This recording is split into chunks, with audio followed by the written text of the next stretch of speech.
तो शुरुआत रोज की तरह 1 मिनट 1 खबर से फटाफट अंदाज में आपको बताएंगे हर बड़ी खबर।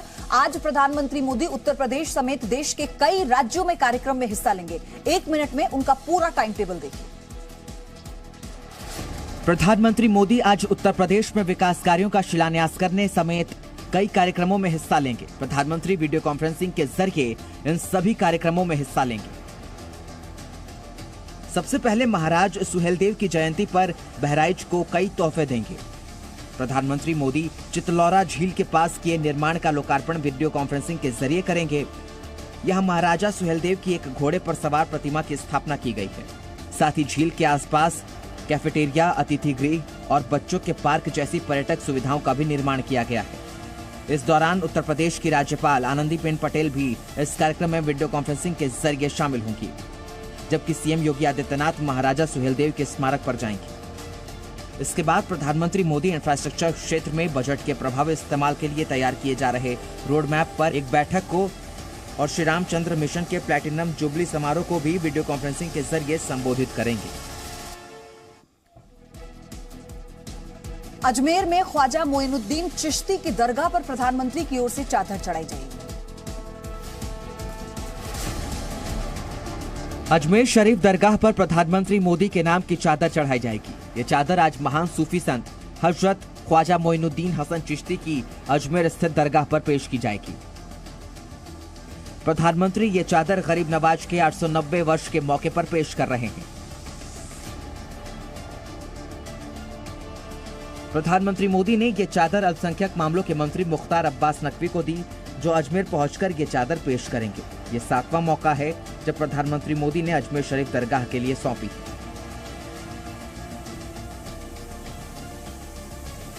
प्रधानमंत्री मोदी ने सोमवार को यह चादर केंद्रीय मंत्री को सौंपते हुए एक ट्वीट किया।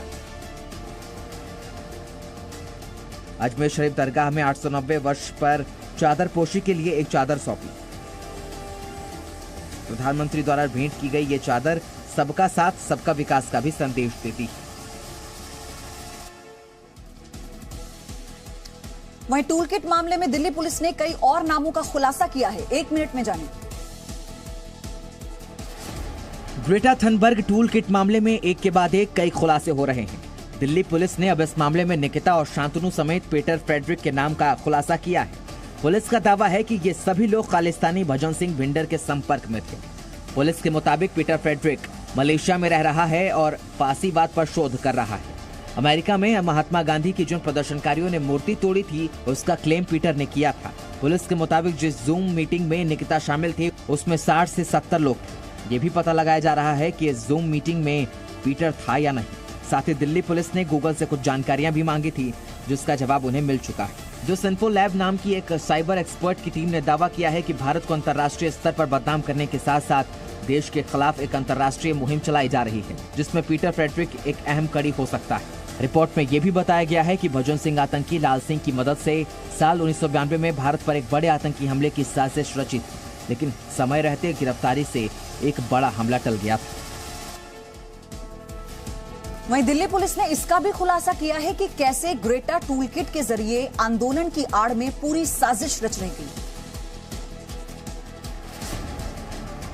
दिल्ली पुलिस के साइबर सेल ने टूलकिट की तफ्तीश के दौरान कई ऐसी जानकारियां जुटा ली हैं, जिससे ये पूरी साजिश लगभग साफ हो गई है। टूलकिट के क्रिएटर दिशा रवि, निकिता और शांतनु थे। इस टूलकिट में कनाडा के खालिस्तानियों का बड़ा हाथ था। पीजेएफ के फाउंडर धालीवाल ने अपने कनाडा में रहने वाले साथी पुनीत के जरिए ये प्लान बनाया। 11 जनवरी को धालीवाल ने जूम के जरिए मीटिंग की। इस मीटिंग में दिशा, निकिता, शांतनु भी शामिल थे। मीटिंग में तय किया गया कि इस आंदोलन को बड़ा बनाना है और यहीं पर टूलकिट डॉक्यूमेंट बनाया गया। 23 जनवरी से डिजिटल स्ट्राइक शुरू हो गए थे। 26 जनवरी को फिजिकल एक्शन का प्लान था। दूसरे भाग में भारत की सांस्कृतिक धरोहर जैसे योग और चाय को हानि पहुंचाने की योजना थी, जिसमें भारतीय दूतावास को टारगेट करने के निर्देश लिखे थे। इन सभी कड़ियों को जोड़ने के बाद दिल्ली पुलिस की साइबर सेल ने 9 फरवरी को निकिता के खिलाफ सर्च वारंट जारी किया और 11 फरवरी को निकिता के यहां छापेमारी भी की। इस दौरान पुलिस को कई संवेदनशील सबूत मिले। टूलकिट मामले में नाम का खुलासा होते ही शांतनु की तलाश में दिल्ली पुलिस की टीम महाराष्ट्र के बीड पहुंच गई। टूलकिट मामले में दिशा रवि और निकिता जैकब के साथ शांतनु शिवलाल मुलुक का नाम भी सामने आया है। शांतनु महाराष्ट्र के बीड का रहने वाला है और दिल्ली पुलिस उसकी तलाश में महाराष्ट्र पहुंच गई है।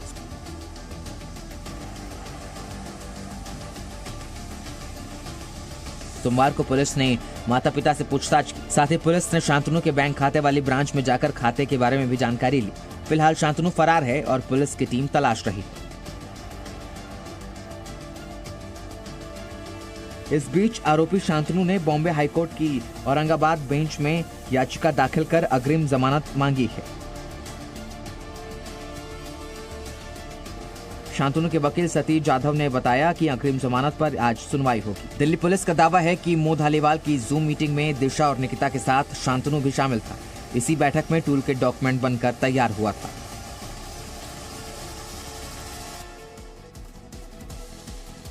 आज केंद्रीय गृह मंत्री अमित शाह पीएम आवास योजना के तहत 1 लाख लोगों को गृह प्रवेश कराएंगे। आज केंद्रीय गृह मंत्री अमित शाह मध्य प्रदेश में 1 लाख लोगों को गृह प्रवेश कराएंगे। ये सभी घर पीएम आवास योजना के तहत बनाए गए हैं।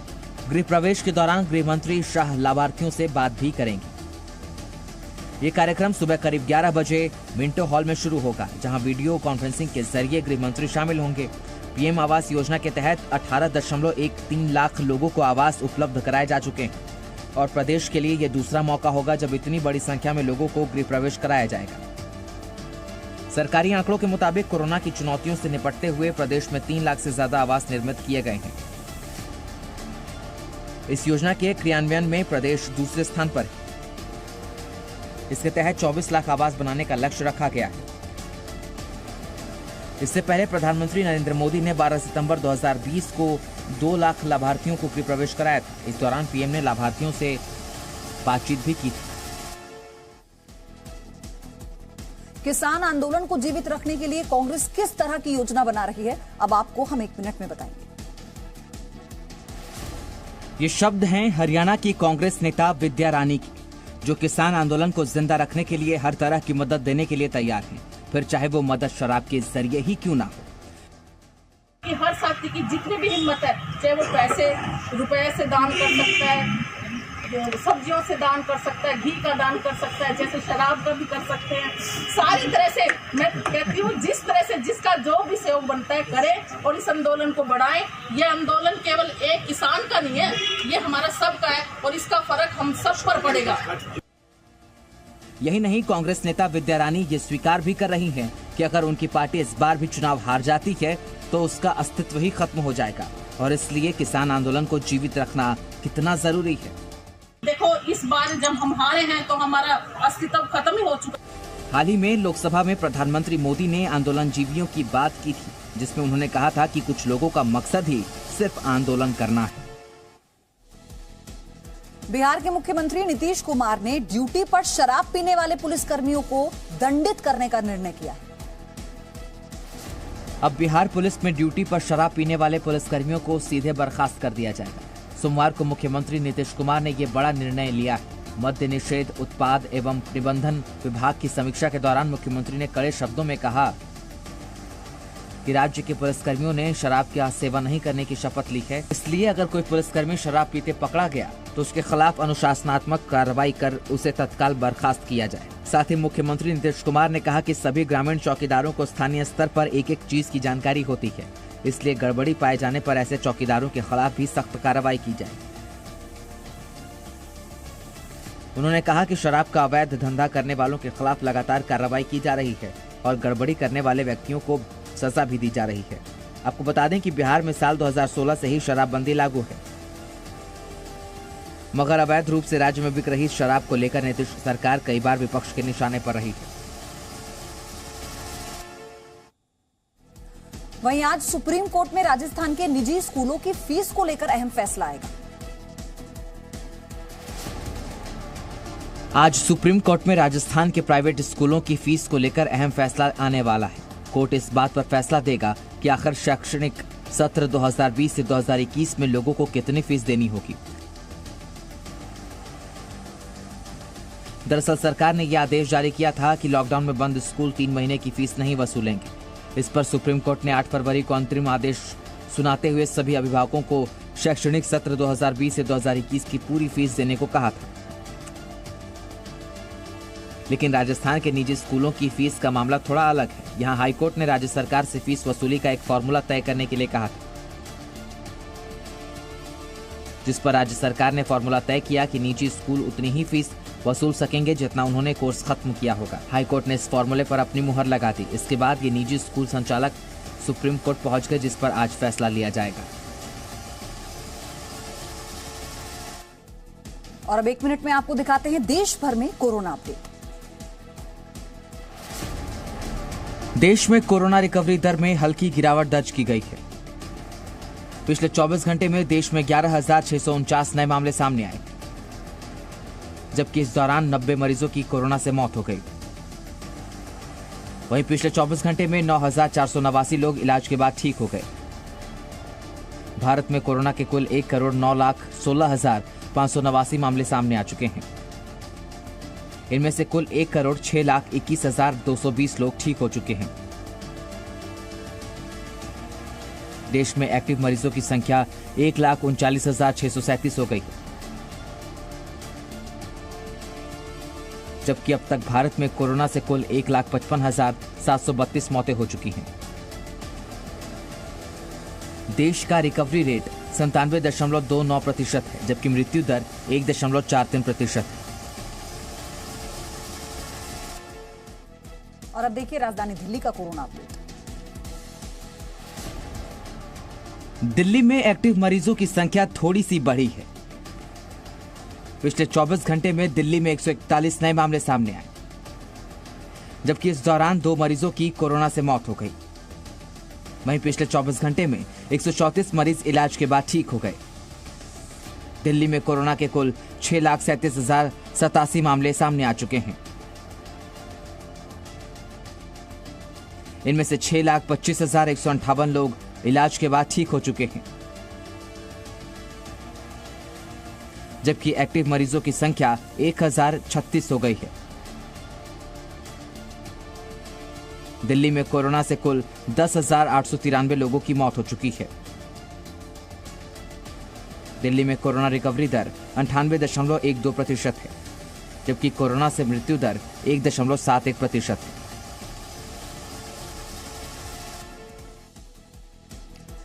वहीं देश में विकसित की जा रही कोरोना वैक्सीन और वैक्सीन प्रक्रिया पर केंद्रीय स्वास्थ्य मंत्री ने सोमवार को अहम जानकारी दी। केंद्रीय स्वास्थ्य मंत्री डॉक्टर हर्षवर्धन ने देश में विकसित की जा रही कोरोना वैक्सीन को लेकर यह बताया कि देश में वैक्सीन के और भी विकल्पों पर काम जारी है, जिसमें 18 से 19 कंपनियां दिन रात लगी हुई हैं। इन सभी कंपनियों के परीक्षण विभिन्न चरणों में जारी है। साथ ही स्वास्थ्य मंत्री ने बताया कि सरकार मार्च में 50 साल से ज्यादा उम्र के लोगों को कोविड वैक्सीन लगाने की स्थिति में होगी। उन्होंने टीकों से संबंधित अफवाहों को खारिज करते हुए कहा कि वैक्सीन पूरी तरह से सुरक्षित और प्रभावी है। साथ ही केंद्रीय मंत्री ने यह भी बताया कि पिछले 7 दिनों में देश के 188 जिलों में कोरोना का एक भी नया मामला सामने नहीं आया है। हालांकि स्वास्थ्य मंत्री ने इस बात पर जोर दिया कि कोविड गाइडलाइन का पालन बेहद महत्वपूर्ण है। उन्होंने कोविड गाइडलाइन के पालन को सोशल वैक्सीन का नाम दिया।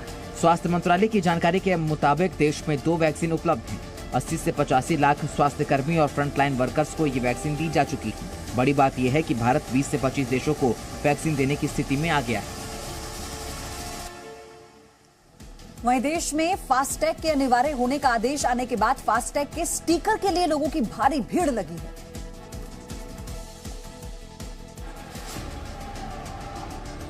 देश भर में फास्टैग अनिवार्य कर दिया गया है। ऐसे में एक दिन पहले फास्टैग का स्टिकर लेने वालों की भारी भीड़ दिखाई दी।